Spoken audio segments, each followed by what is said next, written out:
Hi viewers, welcome to Boardlog. Today we'll be discussing some important question answers on heredity fundamentals of genetics. So before I start, request करना चाहते हैं कि अगर आप इस channel को सब्सक्राइब नहीं किए हों तो प्लीज सब्सक्राइब कर लीजिए और नोटिफिकेशन बेल पे रिंग कर लीजिए ताकि जैसे ही वीडियो अपलोड होता है, नया वीडियो अपलोड होता है, आपको नोटिफिकेशन मिल जाए। और अगर आप वीडियो लाइक कर रहे हैं तो प्लीज लाइक बटन प्रेस कीजिए। और अब अगर आपको कोई प्रॉब्लम कोई कंप्लेन आ रही है या फिर कोई डाउट है तो प्लीज आप इसमें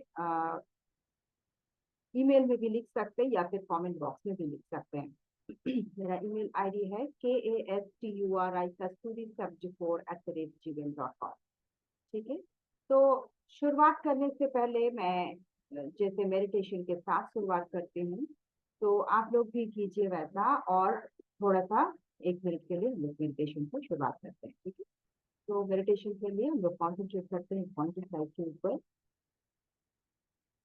जो लाइट हमारे सारे बदन को इल्यूमिनेट कर रही है, एनर्जी दे रही है, उसको एनर्जी है जिससे मुझे एनर्जी मिल रही है।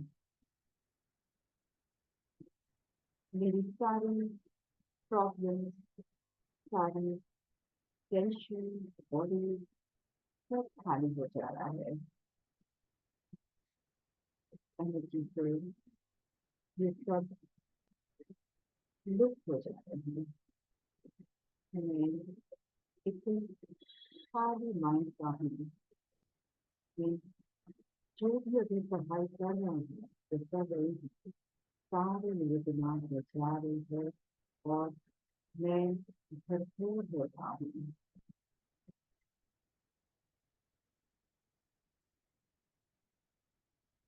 मुझे खुशी मिल रही है, मुझे एक उमंग मिल रही है करने के लिए। इसके चलते मैं बहुत अच्छी जगह से कर रही हूँ, सबका एप्रिशिएशन भी देख रही हूँ। इसी इस शक्ति को मैं इसलिए बहुत बहुत धन्यवाद करना चाहती हूँ।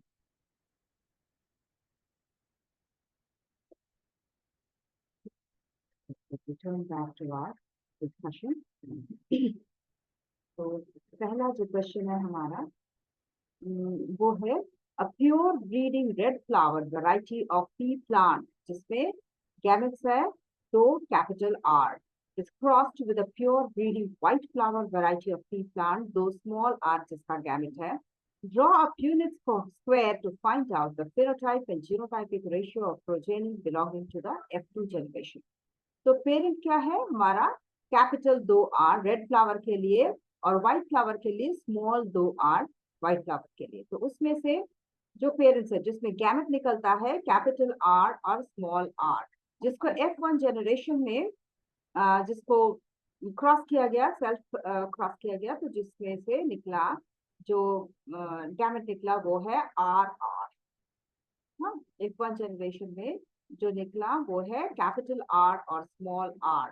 ओके, और ये इसका क्या होता है, ये स्मॉल आर जो है रिसेसिव जो है वो मास्क रहता है और कैपिटल आर डोमिनेट करता है, तो इसके लिए हम लोग को मिलता है क्या, रेड फ्लावर।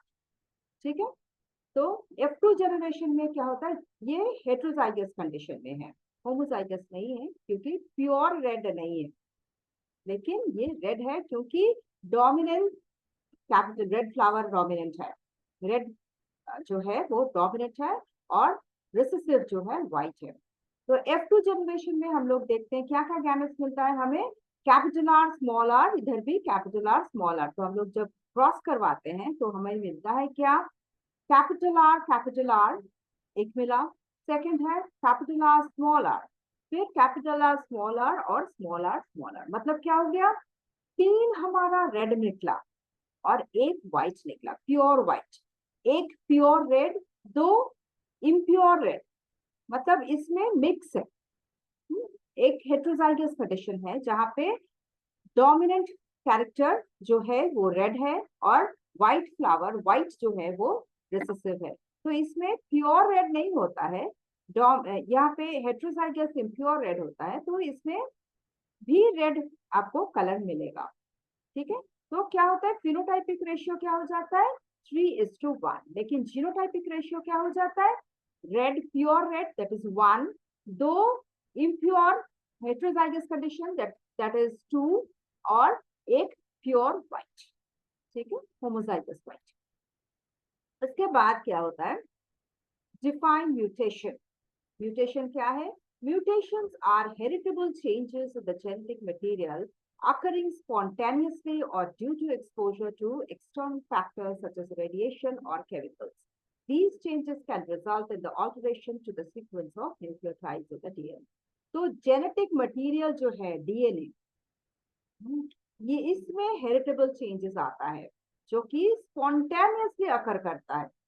किसके लिए, due to some exposure to the external factors like radiation और केमिकल्स। रेडिएशन या फिर केमिकल्स के लिए, ये एक्सटर्नल कुछ फैक्टर्स के लिए ये स्पॉन्टेनियस एक हेरिटेबल चेंजेस अकर होता है। कहाँ पे, डीएनए में होता है। these changes रिजल्ट, क्या रिजल्ट होता है इसमें, ये alteration to the sequence of nucleotides होता है। न्यूक्लियोटाइड जो है डीएनए में, उसमें उसके सीक्वेंस में ऑल्टरेशन आता है, इसी से म्यूटेशन होता है।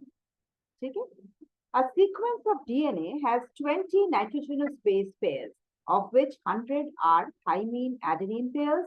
And what is the number of cytosine guanine pairs in this sequence? तो हमारे पास 20 नाइट्रोजनस बेस है डीएनए में, जिसमें 100 होता है थाइमीन एडेनिन पेयर्स। ठीक है, लेकिन हम देखते हैं कि what is the number of cytosine guanine pairs in the sequence. हम लोग जानते हैं कि थाइमीन बेसेस,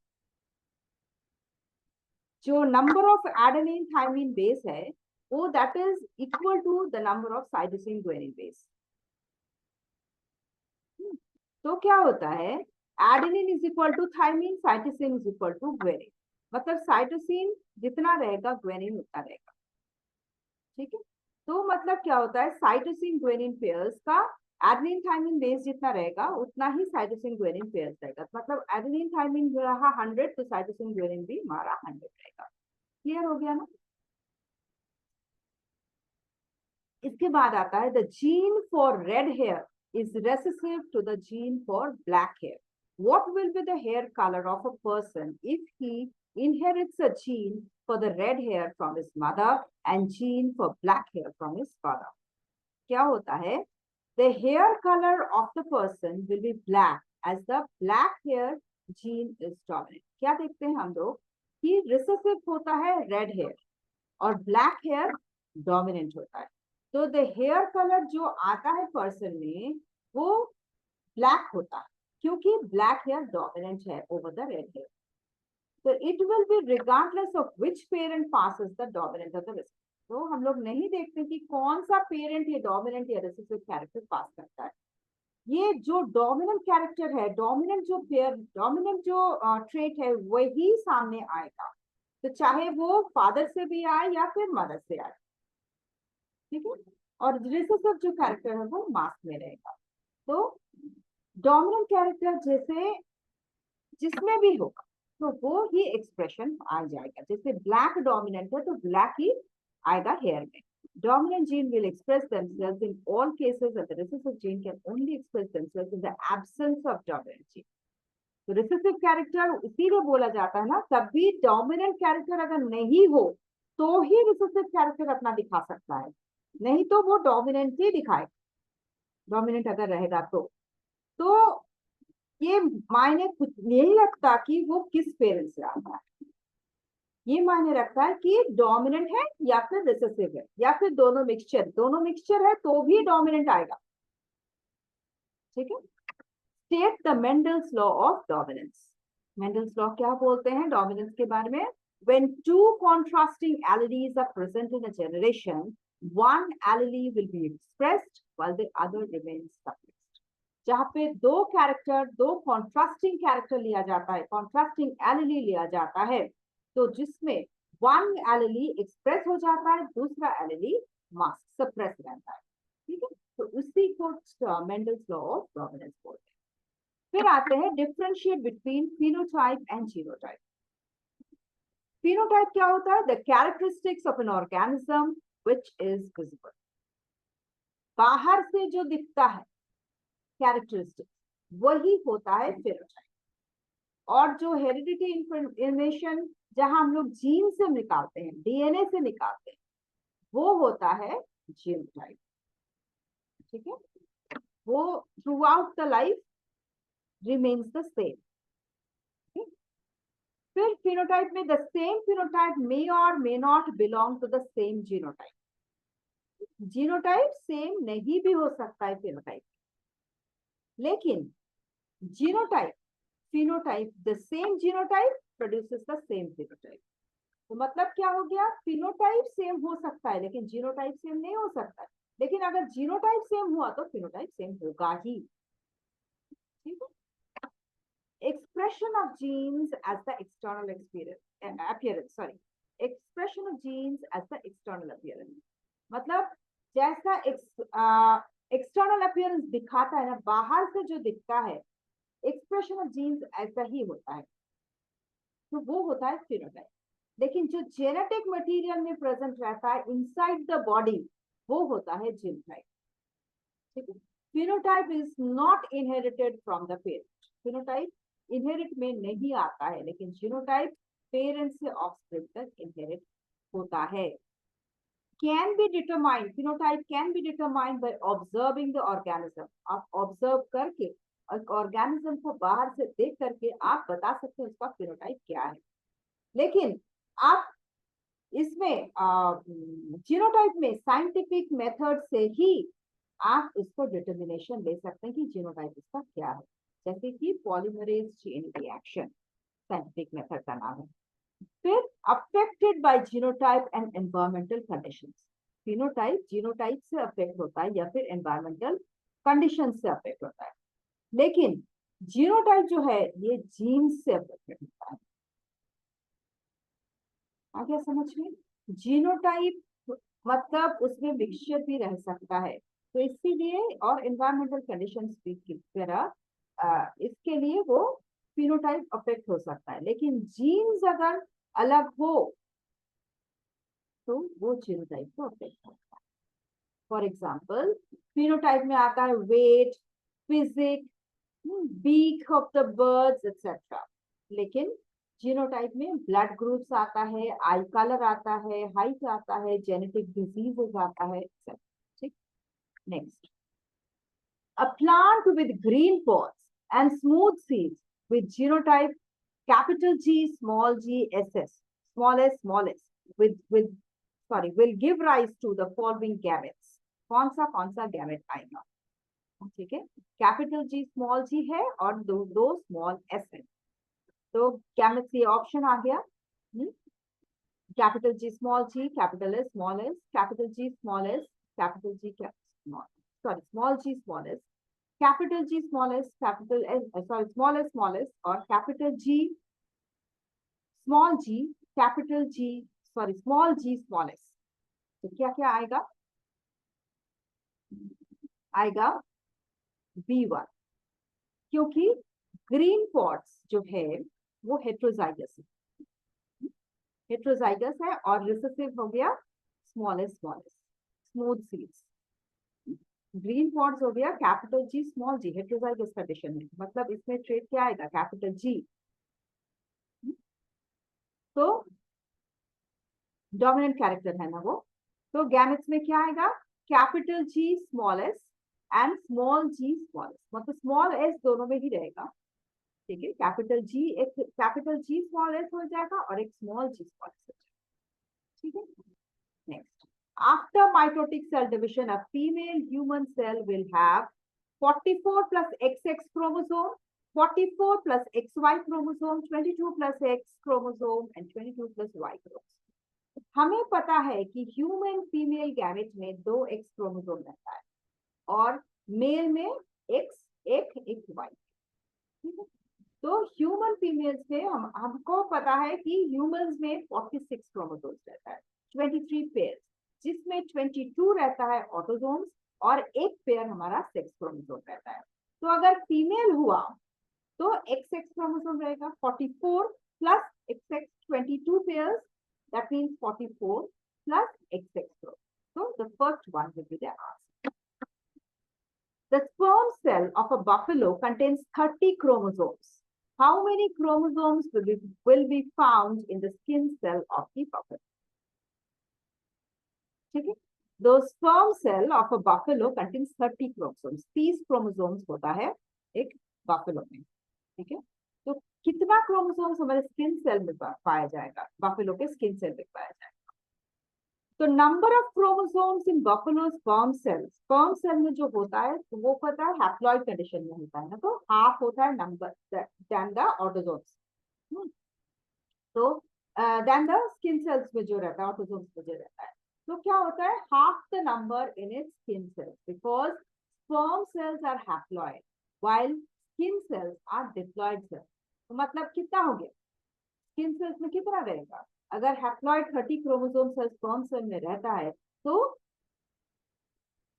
स्किन सेल्स में कितना रहेगा 60 क्रोमोसोम्स, ठीक है। Attached earlobes in humans is a dominant trait, recessive trait, homozygous trait और हेटेरोजाइगस ट्रेट।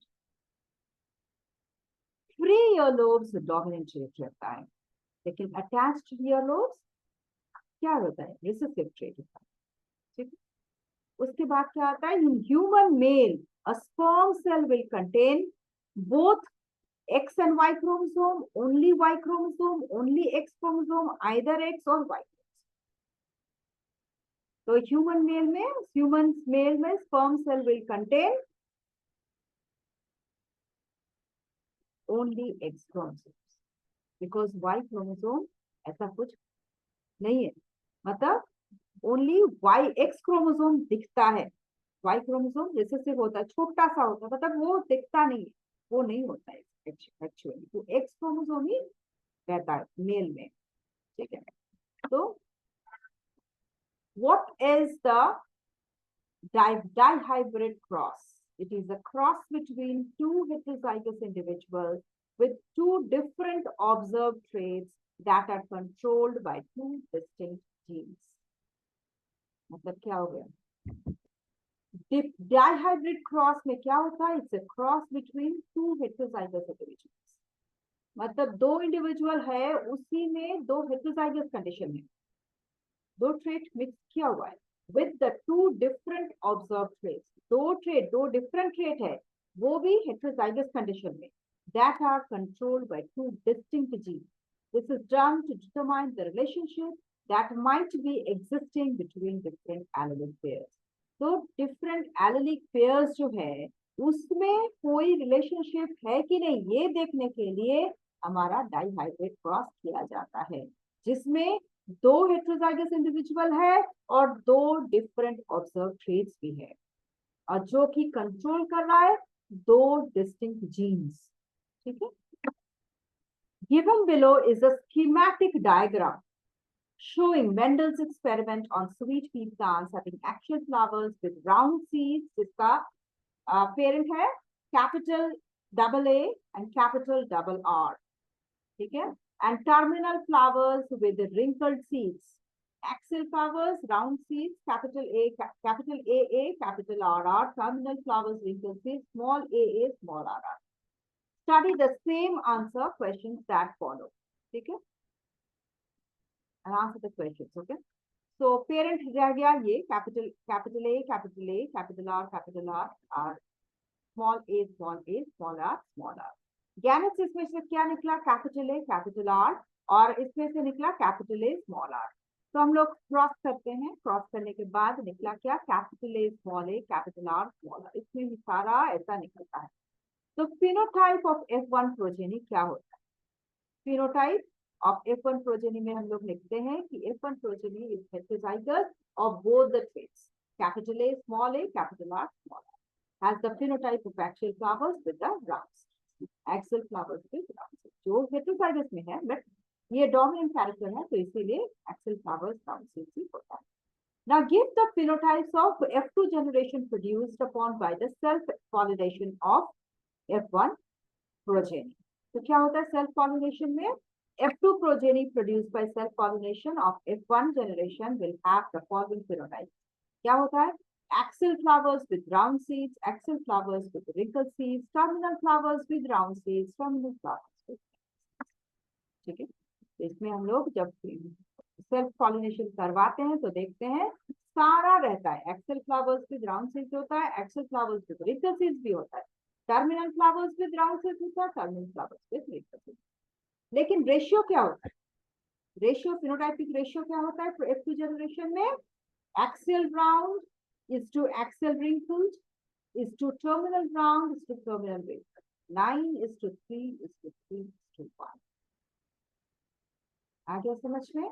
ठीक है। इसका जो चार्ट है ना, वो हमारे एक जो थ्योरी चैप्टर थ्योरी जो वीडियो बनाए हैं उसी में इसी तरह का एक 9:3:3:1 का एक चार्ट है, तो वो देख लीजिएगा, आपको समझ में आ जाएगा इसमें कैसा होता है 9:3:3:1। ठीक है। Now following is the representation of the cross of showing inheritance of hemophilia in humans. Study the cross and answer the following. So XH मतलब जो कैरियर है, हीमोफिलिक मदर है, कैरियर है, कैरियर ऑफ हीमोफिलिक मदर। ये haemophilia नहीं है इनमें, लेकिन ये कैरियर है, और फादर क्या है? नॉर्मल है। तो इसमें से गैमेट्स क्या निकलेगा? एक नॉर्मल एक्स और एक कैरियर XH, ठीक है। और XH और XH होगा, और इसमें निकलेगा X और Y। तो हम लोग क्रॉस करवाते हैं, नॉर्मल गर्ल फिर नॉर्मल बॉय आ जाता है, कैरियर गर्ल होता है और हीमोफिलिक बॉय होता है। ठीक है। क्योंकि Y से हमारा डिटर्मिनेशन नहीं होता है, जो होता है वो X से ही होता है in case of males. So what is the ratio of carrier and haemophilic offspring? तो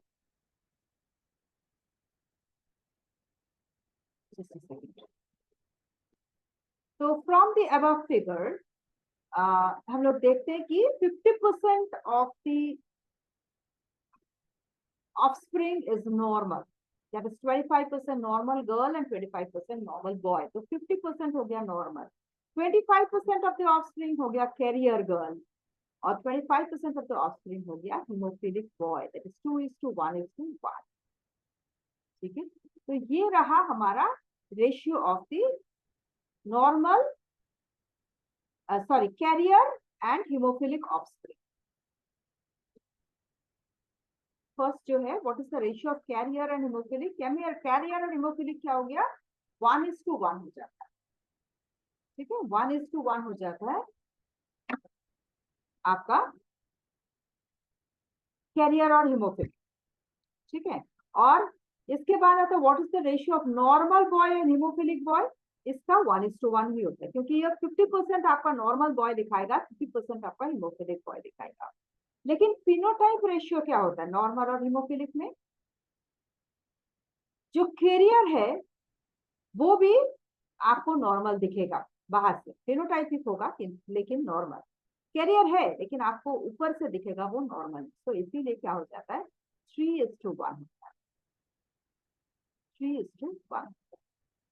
ठीक है। तो ये रहा हमारा इस चैप्टर का एंडिंग।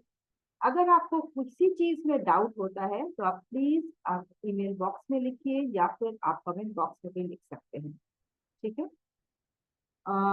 अगर आपको ये वीडियो पसंद आती है तो उसे आप लाइक बटन प्रेस कीजिए।